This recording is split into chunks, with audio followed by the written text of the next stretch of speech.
घोटकी के कचे वारे इलाइक़े सलाम ॻोठ में 2 हफ़्ता अॻु थींदड़ बरसात तबाही मचाए छॾी आहे। केतिरा ई घर ढही पत थी विया आहिनि। घरनि जे चोतरफ़ खां सैलाब जो पाणी बीठल आहे। ॿोॾि मुतासिरनि लाइ आयल राशन हद जे यूसी चेयरमैन पारां मुस्तहक़ माण्हुनि खे ॾियण बजाए मनपसंद माण्हुनि में विरहाए छॾियो। अहिड़े अमल ख़िलाफ़ सलाम ॻोठ वासी ॻोठाणनि हाजी रसूलो थईम, अली थईम, एहसान थईम, अयाज़ चाचड़, ख़ैर मोहम्मद चाचड़, अलीगुल चाचड़, शबीर चाचड़ ऐं ॿियनि ॿारनि एहतजाजी मुज़ाहिरो कयो। इन मौक़े ते ॿोॾि मुतासिरनि पारां एहतजाज कंदे चयो त 300 खां वधीक आयल राशन यूसी चेयरमैन ऐं यूसी काउंसलर खाए विया आहिनि। हिननि जो त बरसाती सैलाब में केतिरा ई घर ढही पट थी पिया आहिनि। घरनि में पियल अनाज बि लुढ़ी वियो आहे।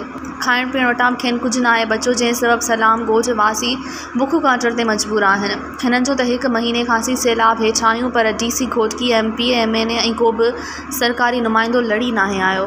मज़ीद ख़बरनि ऐं तफ़सीलात लाइ विज़िट कयो असांजी वेबसाइट www.awamiNewsHD.com ऐं ॾिसंदा रहो अवामी न्यूज़ HD।